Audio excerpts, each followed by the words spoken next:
Hello, everyone. This is a little announcement. You may or may not have saw on social media or Facebook that MHSAA is going to delay contest start dates for the contact sports. They will be starting practices on time, though. And I felt like I needed to do an announcement of sorts just in case there's some confusion about what the band will be doing. They have not canceled football season. They are delaying a decision on when first contest is going to start, if it even does.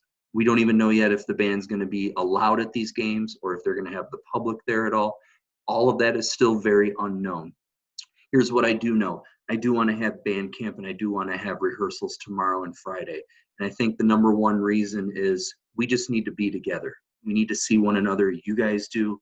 We need to play together. It's been a very long time since we've played. This is a great opportunity to build back some of our, musicianship and things that we've missed since March. Although, at home online playing is good work. It's a lot different when you actually have to do it together as a band. So even if we don't get to play this show at all in front of the public, even if every game's canceled, there's no festival or Cedar Springs, I think we still need to practice as if we are going to do one. Um, Miss Thompson, excuse me, she brought up a really good point to me on the phone today that she didn't have a season with her softball team last spring. They didn't have it really any practices at all, and that was very unfortunate, especially for her seniors. Now, you guys had a marching season. You had most of a year in band, so it's a little bit different. I would hate to pull this away from this year's senior class. This is their last chance of doing marching band. So whether or not we move down to a phase 3, whether or not we actually perform at a game, I think we need to go on with band camp as planned. We're going to be pretty safe about it too, obviously, with masks, social distancing. Parents are checking off whether or not they feel their students safe to participate. So I think this is probably one of the safest activities that we'll be able to do in high school. This sort of brings me on to my next point. If you are going to decide to do online courses for first trimester, you can still do band. In fact, I want to strongly encourage you to stick with it. Number one, we're going to have holes on the field if we don't have, those students follow through.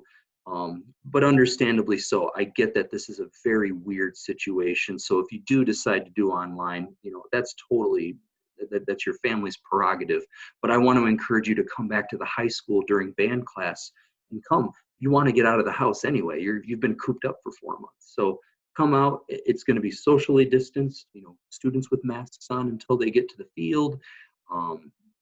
Still a very safe, we're outdoors, so it's probably one of the safest group activity things we can do.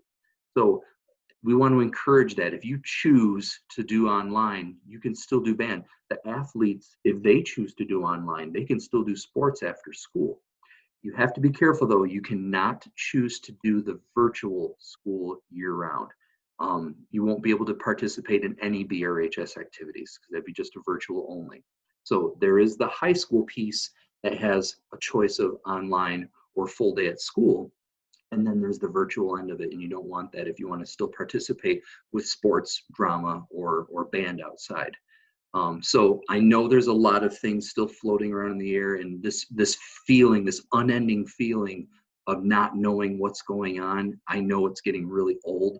So just for the sake of trying to get some normalcy in our lives and get you guys back together, let's go ahead and do camp, and let's go ahead and do our practices on Monday and Tuesday nights in August as well. I'd release that big checklist for everybody to review for band camp. Please look that over carefully. Make sure you know what you're doing. Percussion and color guard. Excuse me, your first practice is tomorrow night. You need your COVID-19 screening contract in order to participate for any part of band camp. Everybody else, you have a staggered drop-off time on Monday so that we can check you guys in by 6 o'clock. Make sure you have those signed forms when you're getting dropped off. That's the most important piece. And everybody wears a mask out to the field. Everybody has a mask on while they're waiting to check in. We want you to abide by that and maintain the social distancing. Okay, but the show's done. We've got music and drill. We're ready to start learning. So let's go ahead and do it, even if we don't get a chance to do it in the crowd. I can always bring a camcorder. onto the band tower and take a video of you guys playing your show. So you at least have a keepsake of the work that you did for this year. So I think that's a good idea. And I think that most of the students and parents are really going to agree that, yeah, it's probably in the students' benefit to have some sort of participation. So I don't want to surprise you if there is a cancellation of football. Not saying there will be, but if there is a cancellation of home games, festivals, if that's all gone, you know, just be prepared for that. But let's go ahead and make do with what we already have planned. All right. Have a great one, guys. See you tomorrow night. Percussion and Color Guard. Have a good one.